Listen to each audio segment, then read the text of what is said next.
Assalamualaikum warahmatullahi wabarakatuh. Selamat pagi, siang, sore, malam, dimanapun Bapak dan teman-teman sekalian berada. Izinkan saya pada kesempatan kali ini untuk mempresentasikan mengenai makalah tugas besar satu saya yang sudah saya buat beberapa waktu lalu yang berjudul Penyebab Penurunan Penggunaan Bahasa Indonesia oleh Penggunaan Bahasa Asing di Kalangan Generasi Z. Sebelumnya perkenalkan, nama saya Naufal Anail, saya merupakan mahasiswa dari Universitas Mercubuana Program Studi Broadcasting. Sebelumnya saya akan menjelaskan mengenai latar belakang saya, mengapa saya mengambil judul tersebut. Dalam beberapa tahun terakhir, penggunaan bahasa Indonesia di kalangan generasi Z mengalami penurunan yang sangat signifikan, tergantikan oleh penggunaan bahasa asing, yaitu bahasa Inggris.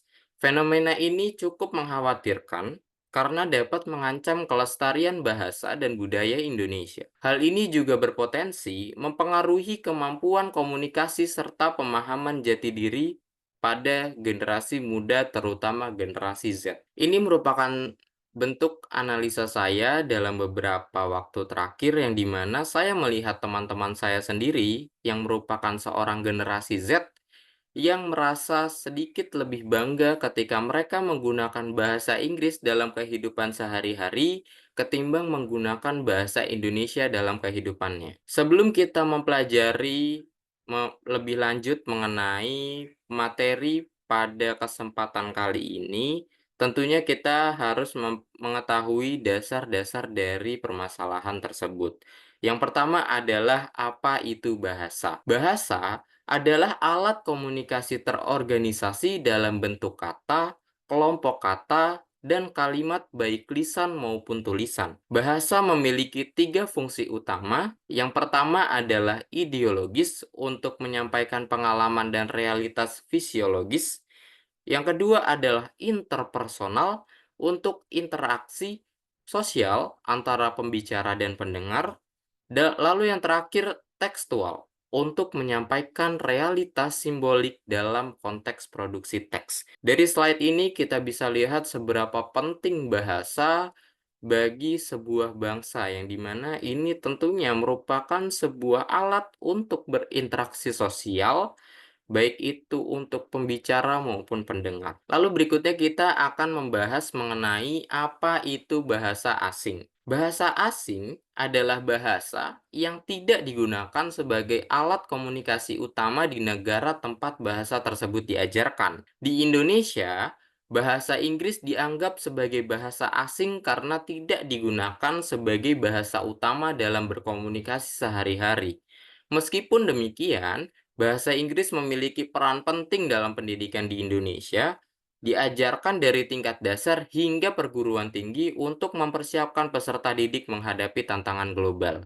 Seperti yang kita tahu, bahwa bahasa Inggris ini merupakan bahasa yang digunakan sebagai bahasa internasional, yang dimana satu dunia menggunakan bahasa tersebut untuk berkomunikasi antar negara atau antar bangsa. Lalu berikutnya kita akan membahas apa itu generasi Z. Generasi Z atau dikenal juga sebagai generasi net adalah generasi yang lahir di era internet dan teknologi. Mereka sangat tergantung pada teknologi, cenderung menggunakan gadget secara intensif, selalu terhubung dengan internet, dan dapat mengakses berbagai informasi dengan mudah melalui smartphone mereka. Kecenderungan ini dapat mempengaruhi sikap dan perilaku generasi Z secara signifikan.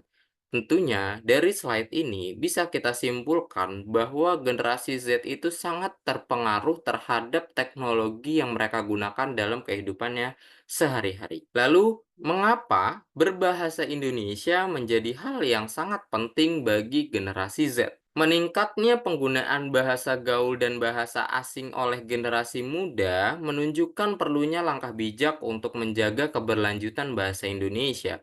Bahasa Indonesia bukan hanya sebagai alat komunikasi nasional, tetapi juga penting untuk memastikan pemahaman yang tepat antara pembicara dan pendengar. Pentingnya menjaga budaya berbahasa Indonesia dalam kehidupan sehari-hari Generasi Z dan anak muda menekankan adaptasi bahasa yang efektif sesuai situasi, tetapi tetap mematuhi kaidah-kaidah bahasa yang baku dan benar. Jadi dari sini bisa kita simpulkan bahwa bahasa Indonesia ini sangat penting bagi generasi Z untuk menggunakannya karena pada dasarnya generasi Z ini merupakan generasi penerus bangsa yang dimana jika penerus bangsanya tidak ingin mempelajari atau menggunakan bahasa Indonesia yang baik dan benar, lantas siapa lagi yang akan menggunakan bahasa Indonesia dalam kehidupan sehari-hari terutama di bangsa Indonesia itu sendiri. Lalu apa saja penyebab penurunan penggunaan bahasa Indonesia oleh generasi Z? Maraknya bahasa gaul dan penggunaan bahasa asing di kalangan generasi Z disebabkan oleh beberapa faktor utama.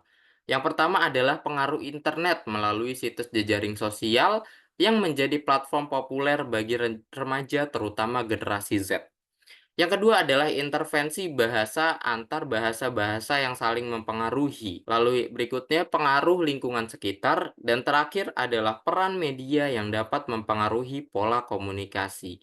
Jadi tentunya ini banyak sekali faktor-faktor yang dapat menyebabkan penurunan penggunaan bahasa Indonesia oleh generasi Z itu sendiri. Salah satunya adalah banyaknya intervensi bahasa-bahasa asing yang masuk ke dalam bahasa Indonesia dalam penggunaannya di kehidupan sehari-hari. Contohnya, itu bisa kita lihat dalam kata atau kalimat OTW yang merupakan singkatan dari on the way. Ini merupakan bahasa asing yang sudah menjadi bahasa kita sebagai generasi Z untuk menunjukkan ketika kita ingin pergi atau mendatangi ke suatu tempat. Tentunya hal ini sangat berperan bagi penurunan penggunaan bahasa Indonesia dari Gen Z itu sendiri. Lalu kesimpulannya, generasi Z yang tumbuh di era teknologi dan internet sangat tergantung pada teknologi dan sering menggunakan bahasa asing seperti bahasa Inggris. Meskipun demikian, penting untuk mempertahankan penggunaan bahasa Indonesia sebagai bahasa nasional untuk memperkokoh identitas budaya dan kebangsaan. Penurunan penggunaan bahasa Indonesia di kalangan generasi Z disebabkan oleh pengaruh bahasa gaul di internet, intervensi bahasa asing, pengaruh lingkungan sekitar, dan peran media massa. Lalu, apa saja sih sekiranya yang bisa kita lakukan untuk mencegah penurunan penggunaan bahasa Indonesia pada generasi Z? Untuk mengatasi penurunan penggunaan bahasa Indonesia oleh generasi Z akibat dominasi bahasa asing, penting dilakukan edukasi melalui media sosial, platform digital, dan acara pendidikan. Perkuat pembelajaran bahasa Indonesia yang relevan dengan kehidupan sehari-hari generasi Z, termasuk integrasi dengan teknologi yang mereka gunakan. Atur konten media untuk membatasi penggunaan bahasa gaul dan campuran bahasa asing. Dorong konten yang mendukung bahasa Indonesia yang baik. Dorong kebanggaan terhadap budaya dan identitas Indonesia melalui pendidikan formal dan kegiatan sosial. Kolaborasi antar generasi melalui program mentoring dan kegiatan sosial untuk mentransfer nilai-nilai budaya dan kecintaan terhadap bahasa Indonesia. Tentunya ini merupakan langkah-langkah yang cukup tepat bagi kita untuk menyadarkan kepada generasi Z bahwa penggunaan bahasa Indonesia itu sangat penting dalam kehidupan sehari-hari.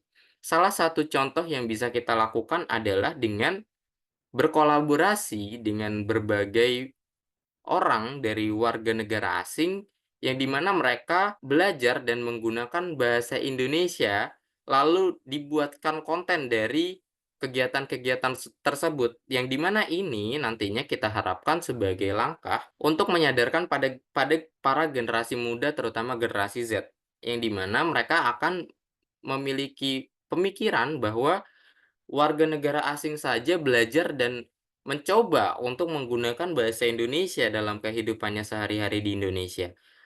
Lantas mengapa kita sebagai generasi muda Indonesia itu tidak menggunakan bahasa Indonesia yang baik dan benar dalam kehidupan sehari-hari dan lebih cenderung bangga menggunakan bahasa Inggris di kehidupan sehari-hari. Lalu yang terakhir adalah daftar pustaka. Berikut saya lampirkan beberapa sumber-sumber yang saya gunakan dalam pembuatan makalah ataupun PowerPoint pada kesempatan presentasi pada hari ini. Mungkin cukup sekian presentasi pada kesempatan kali ini saya sampaikan, kurang lebihnya mohon maaf. Wassalamualaikum warahmatullahi wabarakatuh.